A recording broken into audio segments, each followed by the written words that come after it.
Hmm.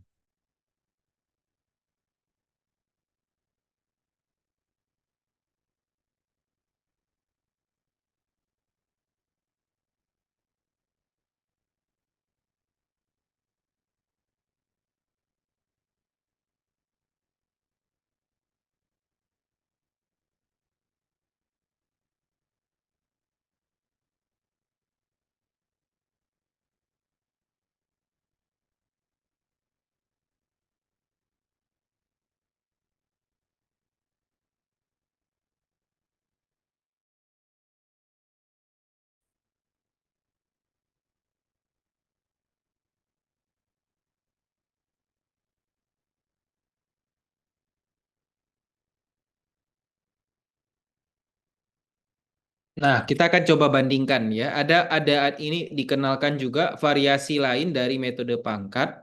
Nah, sebenarnya sama saja algoritmanya seperti sebelumnya, tapi ini variasi lain metode pangkat dengan skala umum dan penentuan nilai eigennya juga nanti menggunakan metode Raleigh ya.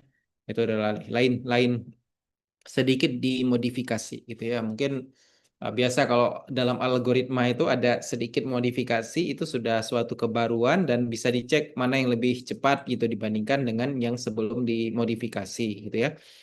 Nah, kalau sebelumnya dengan skala Euklidian artinya kita membagi dengan panjang vektornya untuk jadi vektor satuan. Nah, kalau sekarang kita em, mengecilkan vektor itu dengan cara dibagi dengan nilai terbesar mutlaknya.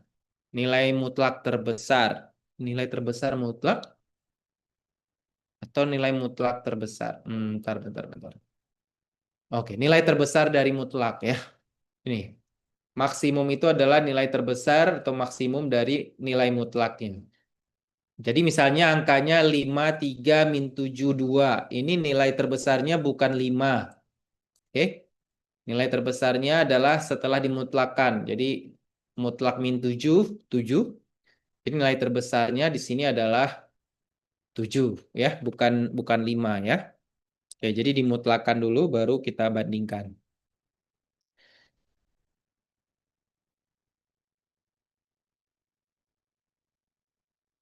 Nah, skala entry maksimum ini metodenya mirip seperti skala Euklidian.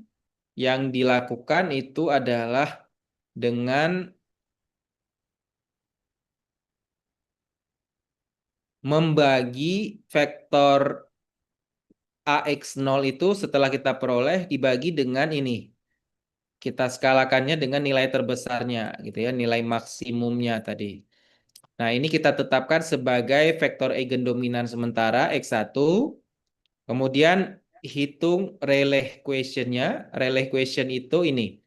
Cara menghitungnya AX1 dot X1 ini lebih panjang dari yang sebelumnya gitu ya. Kalau sebelumnya kan hanya menghitung AX1 dot X1, tapi sekarang ada pembaginya. Jadi ini skalar dibagi dengan skalar. Skalarnya adalah X1 dot X1 ya. Oke, begitu juga dengan langkah berikutnya. Kita kalikan AX1, kemudian diskalakan dengan maksimumnya, kita peroleh sebagai X2. Kemudian Rayleigh quotient-nya itu adalah dengan formula yang mirip dengan sebelumnya, kita dapatkan nilai lambda 2. Nah, ulangi proses ini untuk mendapatkan X3 dan seterusnya, gitu ya.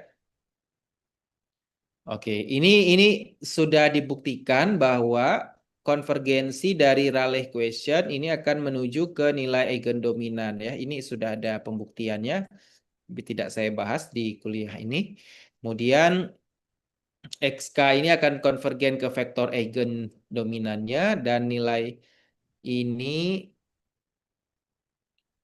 kita dapatkan AX dot X bagi X dot X itu sama dengan lambda. Ini mirip dari sini ya. Ini AX dot X kita dotkan dengan X, kemudian lambda X dot X juga kedua ruas kita dotkan dengan X gitu ya. Jadi nanti akan kita dapatkan nilai lambda gitu. Contohnya sama dengan sebelumnya, kita coba terapkan. Tapi Ini kita tentukannya dengan ini ya. Algoritmanya adalah AXK dibagi dengan maksimum dari AXK. Nah, kalau kita punya X0-nya 10, tadi sudah kita hitung AX0-nya adalah 32.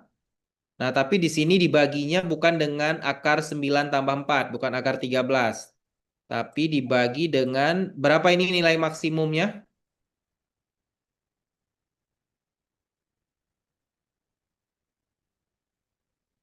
Di sini nilai maksimumnya ada berapa? Angka berapa? Tiga, Pak. Tiga ya? Tiga, Pak. Oke, 3 bagi 3. Berarti 3 dibagi 3 ini akan jadi 1. Nah, memang tujuannya dibagi dengan angka terbesarnya. Kemudian 2 dibagi 3, 0,66667 ya, 0,67. Oke, ini kita tetapkan sebagai vektor eigendominan. Masih jauh ya dari angka seharusnya 0,7. Berapa tadi? 0,7 sekian ya. Oke, langkah kedua juga sama, dia hitung AX1, kemudian kemudian dibagi dengan angka terbesarnya, gitu ya. AX1-nya kita hitung, setelah dapat X1, hitung AX1, kemudian bagi dengan angka terbesarnya, di sini adalah 4,3, yang atas tetap jadi 1, yang bawah itu akan jadi 0,92. Itu. Nah, kemudian langkah berikutnya juga sama, sampai X5-nya diperoleh 1,0,9936 gitu ya.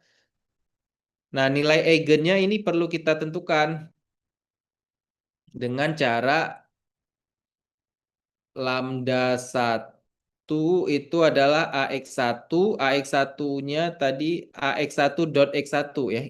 Ini dikalikan dengan ini, AX1 dot X1, kemudian dibagikan dengan X1 dot X1.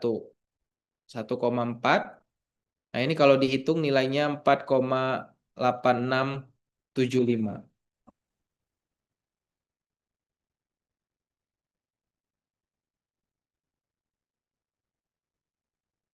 Oke, ini tadi cara menghitungnya. Anda saya berikan contoh satu aja ya di sini ya. Nah, ini cara mendapatkannya adalah rumusnya tadi AX1 dot X1 per X1 dot X1. Nah, dapatnya angkanya ini. Ini nilai eigendominan sementara ya, belum belum yang sebenarnya. Nah, kemudian kita hitung lambda 2 AX2 dot X2 per X2 dot X2 dapat 4,999361, makin menuju 5 ya. Nah, kalau kita hitung ternyata terlihat angkanya semakin menuju 5. Nah, ini lebih cepat atau lebih lambat menuju 5-nya kalau dengan metode pangkat sebelumnya? Lebih cepat yang ini atau lebih cepat yang sebelumnya?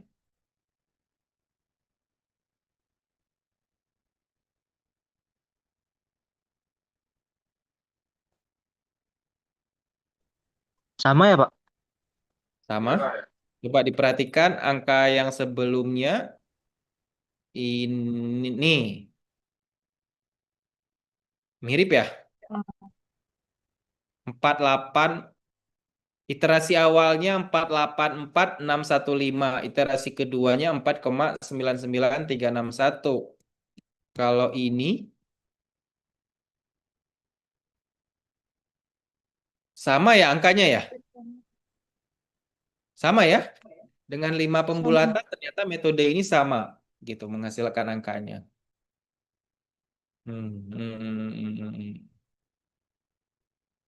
Oke, ini kebetulan sama, tapi tidak selalu sama gitu ya.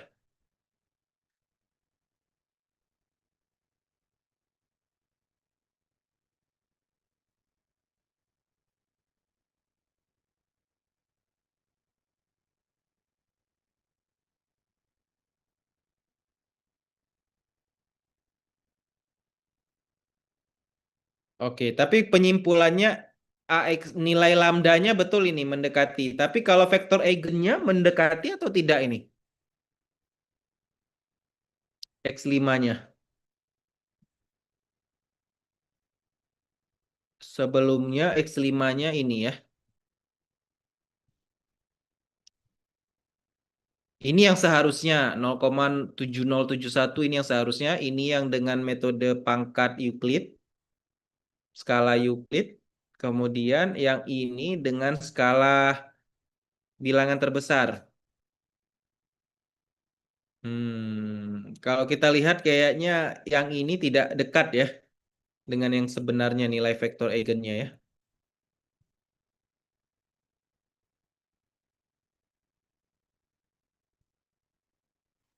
Cukup jauh, Pak. Ya, cukup jauh ya. Oke, tapi nilai eigennya ketemunya sama ya. Ntar, kalau Sama, Pak. dalam algoritma ini yang disebut dengan vektor eigennya apa? Jangan-jangan beda gitu.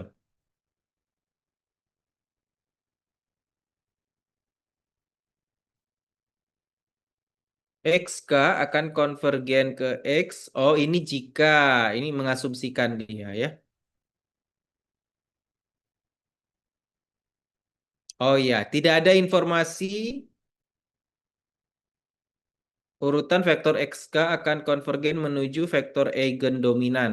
Hmm.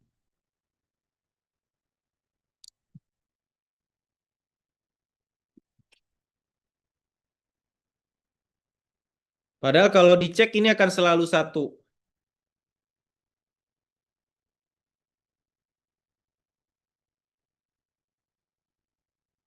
Hmm. Ini masih dipertanyakan ini apakah selalu konvergen atau bisa menjauhi ya. 0,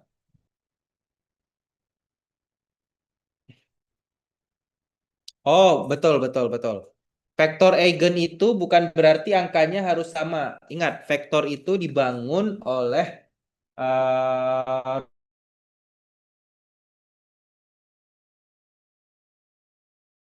jangan jangan dilihat ini. Kalau anak matematik kadang melihat angkanya langsung mengatakan ini nggak sama Pak dengan 0, yang seharusnya mana? Ini kan 0,70711, 0,70711 gitu ya. Nah, ini sama sebenarnya dari kacamata apa itu? Kalau kalau yang tidak ini apa? Kalau yang lupa konsep vektor eigen itu akan menganggap ini beda gitu. Sebenarnya ini sama. Ini kan kalau yang harusnya apa? Seharusnya X-nya itu adalah 0,70711 gitu, 0,70711 gitu ya yang seharusnya tadi kita dapatkan. Sebenarnya ini adalah dua hal yang sama gitu. Karena ini kan direntang oleh vektor 11 T span 11 gitu ya, dengan mengambil T-nya adalah kita ambil T-nya lah 0,70711, makanya akan sama gitu ya. Jadi ini sebenarnya sama ini 0,70711, 0,70711 sama-sama direntang itu artinya dia eh, apa vektor utamanya sebenarnya bisa juga satu-satu gitu, tidak hanya satu-satu ya gitu ya. Vektor perentangnya itu vektor satuan harusnya. Nah, ini kita katakan ini sebenarnya sama vektor eigennya. Nggak beda ini ya, hanya gara-gara terlihat angkanya. Nah, kalau yang kita dapatkan itu hmm, terakhir tadi yang kita dapatkan 0,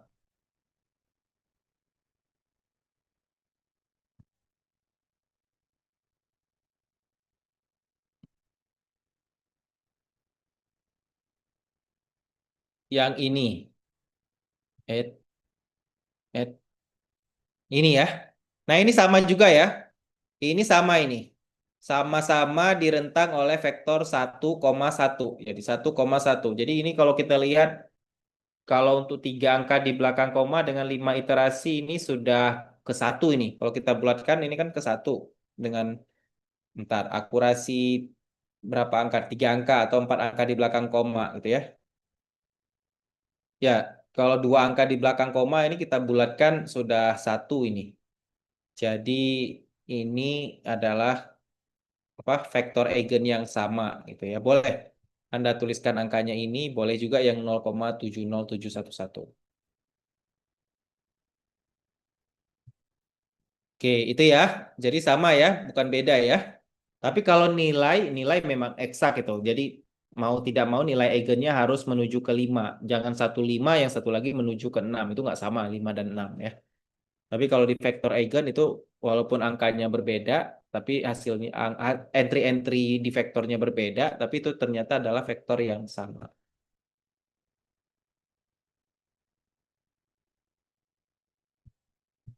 Nah, ini ada informasi bahwa kecepatan dari konvergensi Rayleigh question itu menuju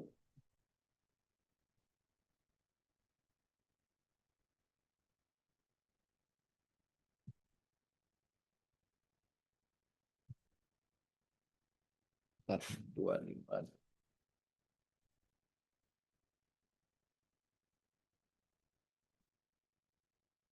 Nah, ini dia ya, kecepatannya itu tergantung pada nilai yang seharusnya gitu ya.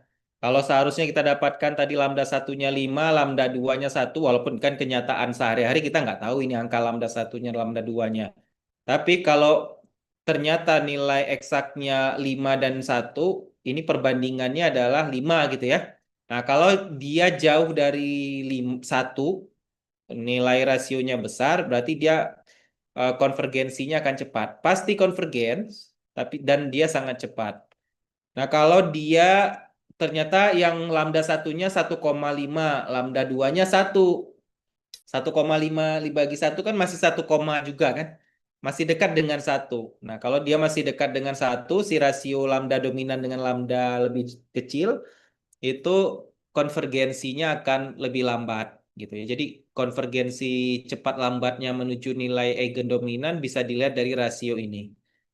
Oke, ini kebetulan di contoh soal yang kita berikan termasuk cepat ya. Oke, dalam membuat program numerik Anda perlu menetapkan kriteria henti. Nah, seringkali si nilai eigen eksak ini kita nggak tahu gitu kan. Kan kita malah justru ingin menentukan dia. Jadi nggak mungkin kita tahu si nilai eigen dominan. Ya, jadi ini belum diketahui. Nah, cara menentukan error dengan eh, menggunakan persen itu adalah lambda dikurangi lambda iterasi dibagi lambda. Ini yang seharusnya, gitu ya. Oke, ini yang seharusnya. Ini kalau yang seharusnya kita dapatkan.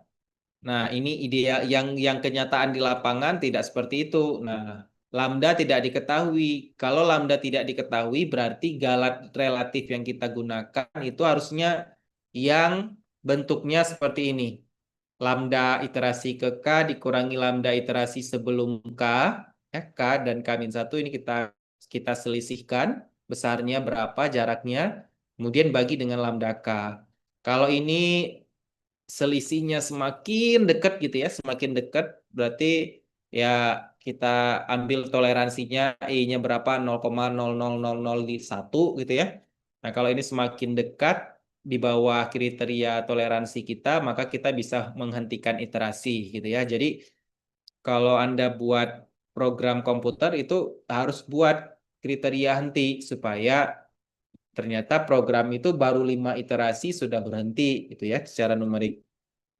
Karena kalau kita tidak tetapkan kriteria henti, program akan berjalan terus sampai ya sesuai yang kita minta. 100 iterasi yang kita inputkan, kita inginkan di program, nanti dia akan membuat 100 iterasi. Kalau kita tidak tetapkan kriteria henti, si program ya terus akan mau angkanya sudah sama, dia akan terus melakukan hal yang sama gitu ya sampai 100 kali proses. Nah, tapi kalau misalnya kita ingin kalau angkanya sudah sesuai dengan yang kita tetapkan, sudah error relatifnya ini sudah semakin kecil yang kita inginkan, Berarti iterasi bisa berhenti sebelum waktunya, ya, sebelum mencapai iterasi maksimum yang diperintahkan. Oke, ini hitungan garat relatif dari proses hitungan sebelumnya ya. Oke, galat relatifnya kalau dihitung di lambda 2, lambda 3, lambda 4, dan lambda 5 ini udah makin menuju nol gitu ya. Bahkan lambda 5 sudah 0% garat relatifnya gitu. Jadi ini pasti kalau kita tetapkan kriteria hentinya 0,00001 misalnya, itu ini sudah stop gitu ya. Nah, 0,01%.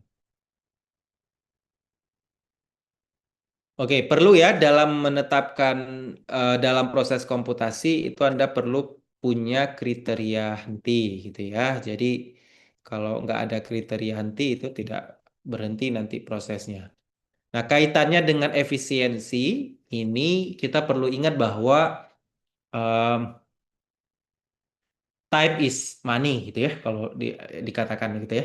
Waktu itu adalah uang. Jadi dalam industri atau dalam suatu perusahaan itu tenaga kerja itu dibayar juga itu berdasarkan waktu kerja gitu ya.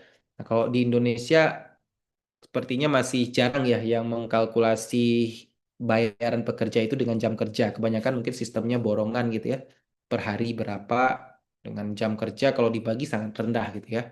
Tapi di negara-negara maju seperti Australia mungkin ya atau Eropa atau juga Jepang itu konversi biaya pekerja itu berdasarkan jam kerjanya. Semakin lama bekerja itu ada rate-nya per jamnya dibayar berapa. Tah, eh, kalau Jepang itu beda-beda tergantung kotanya. Kalau kota besar seperti Tokyo, Osaka itu bisa 150.000 per jam. Sekitaran itu bayaran. Itu untuk yang paling rendah, UMR paling rendahnya. Kalau kota-kota kecil di tempat seperti saya tinggal ini sekitar 110.000 per jam itu ya rata-ratanya. Jadi beda kota itu beda. Kalau Australia atau Eropa itu lebih besar lagi. Australia bisa 200.000 per jam gitu ya. Bayaran kalau dirupiahkan maksudnya. Tapi itu kan tidak sebanding dengan biaya hidup ya. Kalau di Jepang itu nggak jelas Anda tahu tidak sama biaya hidupnya dengan di Indonesia gitu ya. Tapi kalau dilihat tetap lebih sejahtera gitu ya dan lebih manusiawi. Bayaran pekerja yang didapatkan di negara maju itu kalau saya lihat memang lebih manusiawi daripada yang di negara kita gitu ya. Kadang-kadang dibayarnya sayang gitu ya. Kalau Anda lihat misalnya buruh itu hariannya sangat rendah sekali gitu ya. Nah, dalam konsep waktu adalah uang, itu kita perlu mengefisienkan waktu. Nah, kecepatan dalam proses numerik ini juga perlu diperhatikan gitu ya. Nah, algoritma yang tepat memiliki dampak finansial dan signifikan dalam konteks industri maupun riset.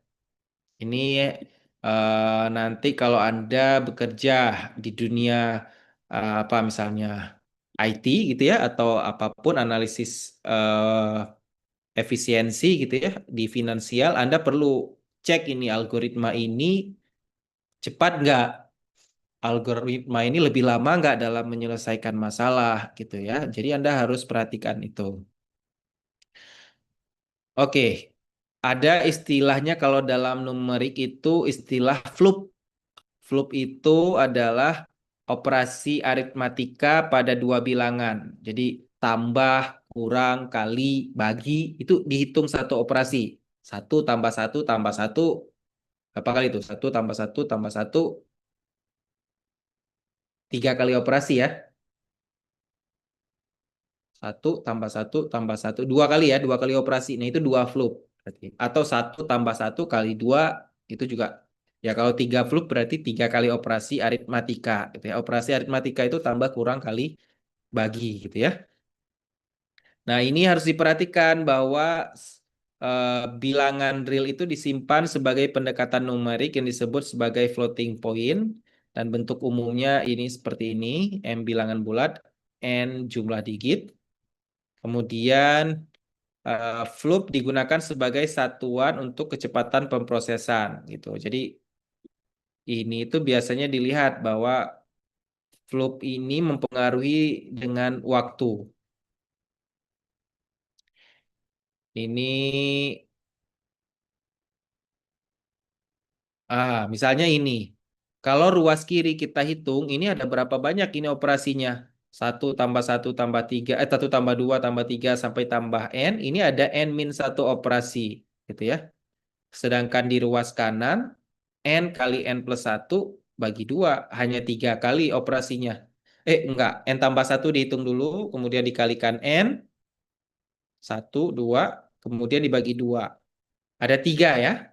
Jadi prosesnya yang kiri dengan kanan itu lebih cepat yang kanan gitu. Jadi untuk yang sudah menemukan rumus jumlah ini sangat berarti ini ya dari segi efisiensi waktu ini lebih cepat daripada kita hitung yang kiri. Nah kalau ini lebih parah lagi, dia ngitung satu kali satu, kemudian juga ditambahkan dua kali dua gitu ya. Jadi ini banyak proses yang dilakukan. Masing-masing N ini ada sebanyak N proses perkalian dengan dirinya sendiri. Setelah dikalikan N proses perkalian dengan dirinya sendiri, kita jumlahkan juga dengan operasi jumlah gitu ya. Jadi ini tentu akan lebih banyak daripada yang di ruas kanan dengan rumus cepat. Jadi belajar matematik itu membantu sebenarnya dengan ada penemuan rumus cepat ini, proses komputasi akan semakin cepat ya.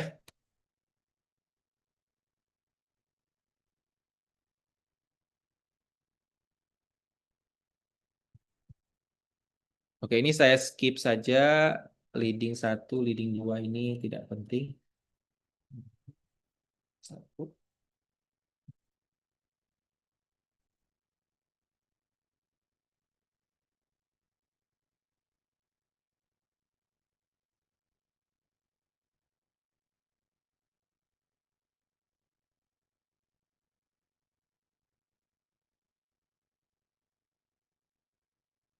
Ini banyak yang saya skip ya. Ini tidak perlu sebenarnya.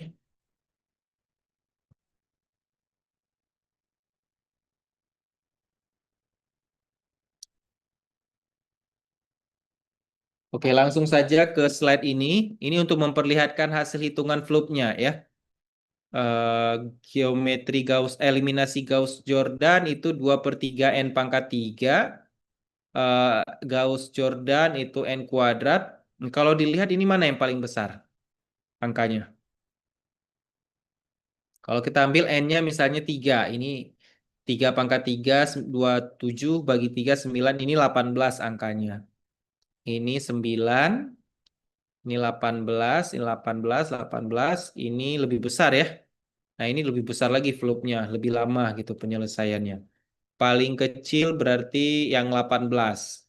Sama 9, ini 9 ini paling kecil. 9 tambah 9. Oke, dekomposisi Lu ini membutuhkan 18 ya.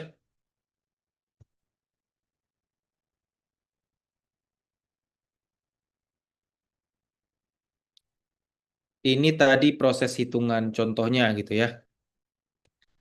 Contoh hitungannya bahwa konversi ke waktu dari flup itu misalnya yang 2/3 N pangkat 3 ini kita konversikan dengan waktu itu adalah 66,67 detik. Kalau yang N kuadrat ini mestinya lebih kecil ya. Ini kan N kuadrat dengan 2/3 N pangkat 3 lebih kecil N kuadrat. Jadi dapatnya 0,0001 detik. Jadi penambahan pangkat apa bentuk floop ini, ukuran floop ini waktunya saja bisa berubah jauh gitu ya. Fase mundur di algoritmanya bisa merubah jauh. Oke, ini nama pelajarannya ini kalau di materi perkuliahan kompleksitas algoritma. Saya nggak tahu di Unhan ada mata kuliah ini atau tidak. Ada belajar kompleksitas algoritma?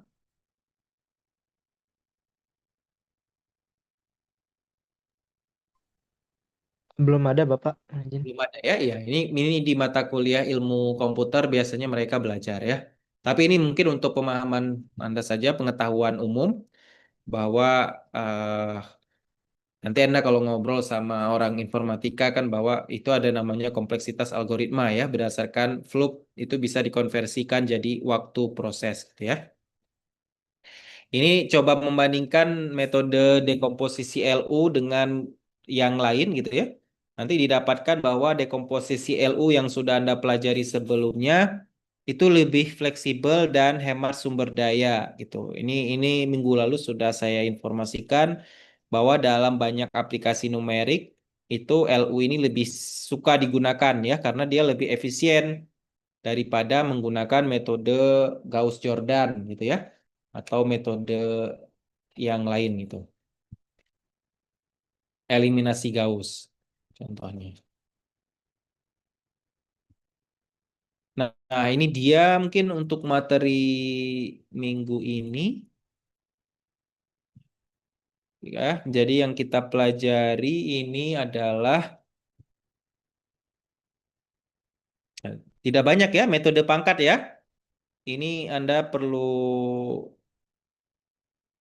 eh, coba di latihan mungkin ya. Oke, saya kasih latihan mungkin ini supaya Anda coba. Saya baru kasih tugas 2 kali ya, Vibo ya. Nanti drive-nya tolong dikumpulkan ya, biar saya cek tugasnya ya. Ada yang belum mengumpulkan tugas? Sudah, Pak. 2 kali ya sebelumnya ya. Saya tolong tugasnya dilengkapi ya gitu ya. Nah, untuk tugas yang ketiga saya berikan mungkin untuk latihan juga iterasinya. Oke, kita kita kita kita bahasnya materi matriks simetri saja ya, biar biar ini ya. Nah, saya kasih contoh mungkin yang 3 kali 3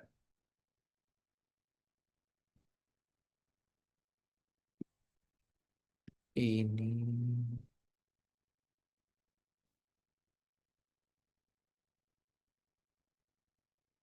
Oke, dari buku mungkin yang nomor 4 ini boleh dikerjakan, tolong dikerjakan mungkin sebanyak 3 iterasi saja gitu ya. Untuk latihan Anda boleh kerjakan ini 3 iterasi. Tentukan vektor eigen dan nilai eigen dominannya ya. Walaupun di sini disuruhnya sampai X4, tapi saya minta Anda X3 saja gitu. Oh jangan deh, kalau karena ini PR sampai X4 saja nggak apa-apa. Sesuai perintah di buku ya. Starting dari X0 sampai X4, 4 iterasi saja ya. Bisa ya ini ya? Oke. Kemudian ya ini.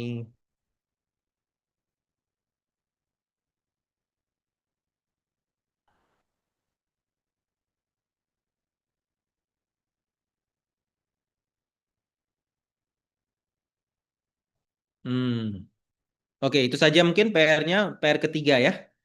Ini waktunya mau habis lagi ya, tapi mungkin kita samakan saja dengan waktu ini. Setelah ini mungkin saya kasih waktu bebas untuk Anda kerjakan tugasnya gitu ya. Nah, jadi yang kita pelajari hari ini itu sebenarnya kalau kita lihat adalah metode power method ini uniknya apa kalau dalam kehidupan? Kita mulai dari sesuatu yang abstrak gitu. Kita nggak tahu ini suatu kebenaran atau tidak gitu ya. Kita inginkan menujunya ke suatu yang kesempurnaan. Nah, tapi dalam hidup realitanya kita susah sekali mencapai yang namanya kesempurnaan. Jadi mulailah dari apa yang kita punya. Gitu ya. Jadi vektor awal itu vektor iterasi awal itu adalah vektor awal kita bergerak 1 0 atau 1 0 0. Bergeraklah dari yang sederhana terlebih dahulu. Nah, apa yang membuat kita bisa mencapai kesempurnaan itu adalah proses. Ingat ya. Adik-adik, apa yang bisa mencapai kita ke suatu kesempurnaan itu adalah proses. Proses, Pak. Jadi jangan langsung berharap di awal, saya ingin sempurna gitu. Jadi yang perlu kita lakukan adalah proses yang konsisten. Jadi buat dulu Anda buat algoritmanya, buat track recordnya, capaiannya, saya ingin ini. Tujuan saya ke sini, apa yang harus saya lakukan gitu ya. Nah, yang perlu kita lakukan adalah proses yang konsisten. Jadi konsistensi itu lebih penting daripada kesempurnaan, ya. Insya Allah kalau adik-adik konsisten dengan proses seperti algoritma power method ini, nah ini akan membawa kita pada hasil yang sempurna, gitu ya. Jadi ya hasil the real yang kita inginkan, harapkan itu akan tercapai, walaupun awalnya kita bergerak dari suatu nilai yang jauh dari kesempurnaan itu, ya. Ya, yang pertama adalah konsisten. Yang kedua adalah fokus yang harus diperhatikan, ya.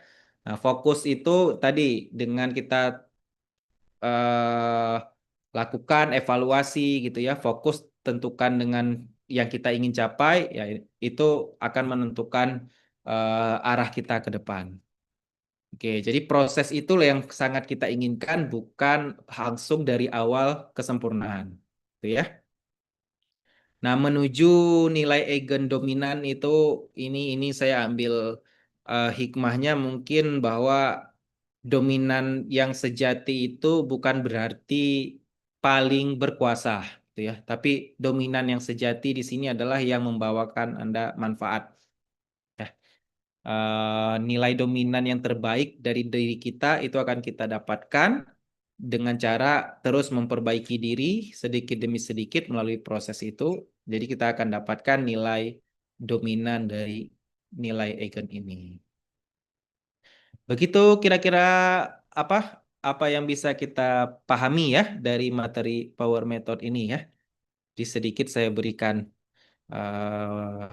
motivasi gitu ya bahwa di power method ini kita bergerak dari yang tidak jelas nilainya tapi berakhir ke suatu nilai yang sangat sempurna gitu ya yang kita yang seharusnya.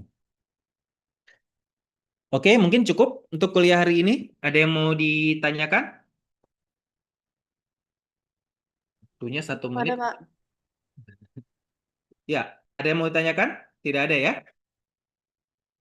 Oke, baik Ya, kalau Pak. tidak berarti selamat mengerjakan tugasnya. Kita tutup kuliah kita hari ini. Assalamualaikum warahmatullahi wabarakatuh. Waalaikumsalam Terima kasih, warahmatullahi Pak. wabarakatuh.